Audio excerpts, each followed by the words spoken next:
नमस्कार, नेपाल टाइम्स ट्रेन्डिङमा स्वागत छ। म रश्मिता उदास। नेपाली राजनीतिका सदाबहार पात्र कमल थापा 21 महिनाको अन्तरालपछि फेरि राज संस्थाकै पथमा फर्किएका छन्। राष्ट्रिय प्रजातन्त्र पार्टीको महाधिवेशनमा अध्यक्षमा राजेन्द्र लिङदेनसँग पराजित भएपछि पराजयको कारण पूर्व राजा ज्ञानेन्द्रलाई लगाउँदै ज्ञानेन्द्र विरुद्ध वक्तव्यबाजीमा उत्रिएका थापा फेरि राज संस्थाकै वकालत गर्न फर्किएका छन्। नेपालमा अब फेरि राज संस्था नफर्किने घोषणा गरेका थापा फेरि राज संस्थाकै फेरो समाउन फर्किएका छन्। विगतमा राजतन्त्रको अन्त्यपछि प्रतिकूल अवस्थामा पनि राज संस्थाको एजेन्डा बोकेर हिँडेका थापा अनायासै उक्त एजेन्डा परित्याग गरेपछि उनको परिचय बिस्तारै धुमिल बनेको थियो। राप्रपा त्यागेर राप्रपा नेपाल पार्टी बिउत्याएपछि आफूले आशा गरेका नेताले समेत साथ नदिएपछि थापा नेपालको राजनीतिमा हराउँदै गएका झैं देखिएका थिए। सक्रिय राजतन्त्रकालीन पञ्चायतमा पटक पटक मन्त्री बन्दै राज संस्थाको कट्टर पक्षपोषकका रूपमा चिनिएका थापा एकाएक राज संस्थामाथि नै जाई लाग्दै आफूलाई गणतन्त्रका पक्षमा उभ्याएको दृश्यले सबैलाई अचम्बित तुल्याएको थियो। अहिले फेरि पुनः उनी राज संस्थाकै पक्षमा फर्किएपछि त्यही प्रश्न उब्जिएको छ। बिहीबार काठमाडौँमा शुरू भएको पार्टीको केन्द्रीय कार्य समितिको बैठकलाई सम्बोधन गर्दै थापाले पार्टीको अबको मुख्य एजेन्डा राज संस्थाको पुनःस्थापना भएको बताएका छन्। उनले राज संस्था पुनःस्थापनाको एजेन्डा पार्टीले महत्वपूर्ण एजेन्डाको रूपमा अघि बढाउने बताए। विगतमा पार्टीको एजेन्डा राज संस्था नरहेको भए पनि देशको वर्तमान अवस्था र पार्टीका सहयोगी र शुभचिन्तक र आम कार्यकर्ताको भावनालाई समेट्दै राज संस्था सहितको प्रजातन्त्र राप्रपा नेपालको मुख्य एजेन्डा हुने उनले उल्लेख गरेका छन्। उनले संघीय गणतन्त्र को नाउँमा हाल कायम रहेको भ्रष्ट व्यवस्था अन्त्य भएपछि कायम गरिने राज्य व्यवस्थाको मूलभूत व्यवस्था जनतामा निहित सार्वभौम सत्ता राज संस्था सहितको प्रजातन्त्र सनातन हिन्दू राष्ट्र जनताद्वारा प्रत्यक्ष निर्वाचित कार्यकारी अधिकार युक्त प्रधानमन्त्री सुदृढ स्थानीय स्वायत्त शासन प्रणाली समावेशी र समानुपातिक मान्यता उदार आर्थिक व्यवस्था र सुशासन हुने बताएका छन्।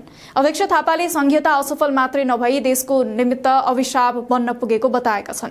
उनले छोटो अभ्यासको क्रममा संघीयता एवं प्रदेश स्तरीय संरचना अस्थिरता अराजकता र भ्रष्टाचारको अखडा स्थापित भएको दावी गरे। उनले प्रदेश संरचनाले आफ्नो औचित्य स्थापित गर्न नसकेकाले संघीयताको नाममा कायम रहेको प्रदेश स्तरीय संरचना तत्काल खारेज हुनुपर्ने बताएका छन्। नेपाली राजनीतिमा राज संस्थाको पर्यायका रूपमा चिनिने उनको पछिल्लो कदमले उनका शुभचिन्तकमा समेत असन्तुष्टि बढिरहेको थियो। उनको राज संस्था परित्यागको घोषणा अन्तर्मनबाट भएको पक्कै थिएन। राप्रपाको गत महाधिवेशनमा पार्टीका नेता लिङदेनसँग अध्यक्षमा पराजित भएपछिको आक्रोश स्वरूप राज संस्थाको विरुद्धमा अभिव्यक्ति दिए, जुन अभिव्यक्तिमा राज संस्था र पूर्व राजा पनि समेटिए। नेपालमा राजनैतिक परिवर्तन भएको 2062-63 को जनआन्दोलन ताका गृहमन्त्री भएका थापा तत्कालीन अवस्थामा उनको समग्र पार्टी नै गणतन्त्रको पक्षमा सडकमा उर्लिँदा उनी भने राजतन्त्रको प्रतिरक्षा गर्दै आन्दोलन दबाउन उद्यत थिए। राजतन्त्रको औपचारिक अवसान गराउने उक्त जनआन्दोलनमा देशव्यापी लहर आइरहँदा थापा भने आन्दोलन विरुद्ध सरकारी संयन्त्र परिचालनमा व्यस्त देखिन्थे। थापाको त्यही जोड बलले आन्दोलन झनै उग्र बन्यो र नेपालबाट राजतन्त्रको औपचारिक बहिर्गमन भयो।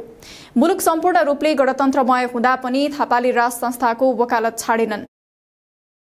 त्यही बलमा उनी आफैले दबाउन खोजेको गणतन्त्र नेपालमा उनकै मेहनतले जुर्मुराएको राप्रपा चौथो शक्तिसम्म बन्यो। तर 2078 मङ्सिरमा भएको पार्टीको महाधिवेशनमा पराजित भएको झोकमा राज संस्थाको एजेन्डा परित्याग गर्दै नयाँ दल गठन गर्न पुगेका थापाको राजनीति एजेन्डा विहीन बन्न पुगेको थियो। उनी हराउँदै गएका थिए। गत मङ्सिरको निर्वाचनमा देशभरबाट लज्जास्पद परिणाम हात पारेको उनको दलले कतै उपस्थिति देखाउन सकेन। उनले परित्याग गरेको राप्रपाले देशभरबाट 14 सिट जित्दा थापाले एमालेको चुनाव चिन्ह लिएर निर्वाचन लड्दासम्म पनि परिणाम आफ्नो पक्षमा पार्न सकेनन्। राज संस्थाको एजेन्डा सहज अवस्थामा परित्याग गरेपछि उनलाई पत्याउने जमातको कमी हुन थाल्यो र उनको राजनीतिले उल्लेख्य गति हासिल गर्न सकेन। अहिले यही यथार्थलाई आत्मसात गर्दै थापा फेरि राज संस्थाको पक्षमा फर्किएका छन्। उनले राज संस्था सहितको हिन्दू अधिराज्यको एजेन्डा पार्टीले तय गरेको घोषणा गरिसकेका छन्। यसले कमल थापा अवसरको खेती गर्न कति खप्पिस छन् भन्ने पुष्टि गरिदिन्छ। आफ्नै दल देशको राष्ट्रिय दल बन्दा थापालाई भने आफ्नो पार्टीको प्राणवायु धान्न धौधौ छ। यसैले आफ्नो बाँकी राजनीतिक जीवनको सहजता र राप्रपा नेपालको जीवन्तताका लागि काठमाडौँमा आयोजित केन्द्रीय समिति बैठकमा आधिकारिक दस्तावेज नै ल्याएर थापाले आफ्नो पुरानो एजेन्डा संवैधानिक राज संस्था सहितको हिन्दू राष्ट्र बिउताएका छन्। अहिले पार्टी औपचारिकतामा मात्रै सीमित रहेको बेला थापाले फेरि छाडिसकेको एजेन्डालाई बिउताएका मात्रै छैनन्, आफ्नो पुरानो पार्टी राप्रपासँग समेत एजेन्डागत हिसाबले नजिकिएका छन्। यसले आगामी दिनमा थापालाई फेरि पुरानो पार्टीमा फर्किन चाहेको अवस्थामा एजेन्डागत हिसाबले सहज भएको राप्रपाका नेताहरू बताउँछन्। तर पार्टी एकता वा सहकार्यबारे अहिलेसम्म कुनै औपचारिक छलफल नभएकाले तत्काल यो सम्भावना भने देखिँदैन। अहिले फेरि पुरानो एजेन्डामा फर्किएका थापाले राप्रपा नेपाललाई पुनर्जागृत गर्दा जनतामा निहित सार्वभौमसत्ता, राष्ट्रियता, प्रजातन्त्र, सनातन हिन्दू राष्ट्र, सुदृढ स्थानीय स्वायत्त शासन र उदार आर्थिक मान्यताको धरातलमा आधारित संवर्धनवाद पार्टीको वैचारिक दर्शन हुने उल्लेख गरेका छन्। संवर्धनवाद राप्रपा नेपालको प्रथम महाधिवेशनबाट पारित दर्शन भएको थापाको अबको गन्तव्य समृद्ध हिन्दू अधिराज्य शीर्षकको राजनीतिक प्रतिवेदनमा उल्लेख छ। पार्टी पुनर्जागृत गर्दा राज संस्थाका सम्बन्धमा केही फरक धारणा रहेको थापाले आफ्नो प्रतिवेदनमा उल्लेख गरेका छन्, जस अनुसार 2078 साल फागुन 7 गते जारी राप्रपा नेपालको घोषणा पत्रमा राज संस्थाको बारेमा भनिएको थियो, नेपाल राष्ट्रको एकीकरणमा राष्ट्र निर्माता श्री 5 बडा महाराज धीराज पृथ्वीनारायण शाह, प्रजातन्त्र स्थापनामा श्री 5 त्रिभुवन, राष्ट्रियताको सम्वर्धन र आधुनिकीकरणमा श्री 5 महेन्द्र र विकासको पूर्वाधार खडा गर्नमा श्री 5 वीरेन्द्रले पुर्याएको योगदानको राप्रपा नेपाल उच्च मूल्याङ्कन र सम्मान गर्दछ। सिद्धान्ततः नेपालको भू राजनीतिक अवस्था तथा धार्मिक, सामाजिक र सांस्कृतिक परिवेशमा चुनावी राजनीति भन्दा माथि उठेको तथा राष्ट्रियता र एकताको प्रतीकको रूपमा आलङ्कारिक संवैधानिक राज संस्था उपयुक्त हो। तर पटक पटकको घटनाक्रमलाई दृष्टिगत गर्दा राज संस्था संविधानको परिधिभित्र र प्रजातान्त्रिक मान्यता अन्तर्गत निष्पक्ष र आदर्श अभिभावकको रूपमा रहन सक्ने बारे गम्भीर आशंका रहेको छ, प्रतिवेदनमा भनिएको छ। थापाले आफ्नो प्रतिवेदनमा अब राज संस्थाको पुनर्स्थापना राप्रपा नेपालको मुख्य कार्यनीति एजेन्डा मध्ये एक हुने उल्लेख गरेका छन्। अब संवैधानिक राज संस्था सहितको प्रजातन्त्र समेत राप्रपा नेपालको मूलभूत विचार हुने थापाको भनाइ छ। थापाले 2063 सालमा राज संस्थालाई पाखा लगाएर देशमा गणतन्त्रात्मक व्यवस्था कायम गर्ने प्रयास हुँदा त्यसको विपक्षमा आवाज उठाउने एकमात्र दल राप्रपा नेपाल भएको स्मरण गरेका छन्। राज संस्था सहितको प्रजातन्त्र केवल राजालाई पुनः गद्दीमा फर्काउने नारा मात्र नभएर यो एउटा विचार र सिद्धान्त पनि भएको थापाको दाबी छ। राप्रपा नेपालले देश भ्रष्टाचार र कुशासनमा अल्मलिएको भन्दै तेस्रो जनआन्दोलनमा समेत जोड दिएको छ। यस्तै भ्रष्टाचारको अन्त्य तथा सबल र समृद्ध सनातन हिन्दू अधिराज्यको स्थापनाको मुख्य माग लिएर देशव्यापी आन्दोलन सञ्चालन गर्ने पनि थापाको प्रतिवेदनमा उल्लेख छ।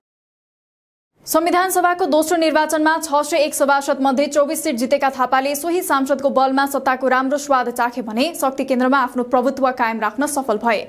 पछि तत्कालीन राप्रपासँग एकता गरेपछि पनि आफै कार्यकारी भूमिकामा रहेका थापा पार्टीको पछिल्लो महाधिवेशनमा भने अप्रत्याशित रूपमा अध्यक्षमा लिङदेनसँग पराजित बन्न पुगेका थिए। पार्टीभित्रको टुटफुटका बीच करिब 16 वर्ष निरन्तर पार्टीको कार्यकारी पदमा रहेका थापाले अप्रत्याशित रूपमा पराजित बन्न पुगेपछि आफ्नो हारको दोष निर्मल निवासलाई थोपरेर पराजयको रनाहाका राज संस्थाको भारी बिसाएर गणतन्त्रलाई आत्मसात गरेका थिए। तर अहिले फेरि थापा पछि फर्किँदै दलका नेताहरूले भन्ने गरेको राजतन्त्रको भूत बिउताउने लक्ष्यमा लागेका छन्। अहिले आएको थापाको राज संस्था र हिन्दू राष्ट्रप्रतिको मोहको कारण के होला? कि नेपालमा अब फेरि राज संस्था सहितको हिन्दू अधिराज्य सम्भव छ? तपाईका विचार अवश्य व्यक्त गर्नुहोला। ताजा खबरहरूका लागि नेपाल टाइम्सको अनलाइन पोर्टल www.nepaltimes.net मा पनि गएर हेर्न सक्नुहुनेछ। त्यसैगरी हाम्रो युट्युब च्यानल र फेसबुक पेज पनि अवश्य भिजिट गर्नुहोला। तपाईले गर्नुभएको लाइक, कमेन्ट, शेयर र सब्स्क्राइबका लागि धेरै धन्यवाद। नेपाल टाइम्स हेर्दै गर्नुहोला। नमस्कार।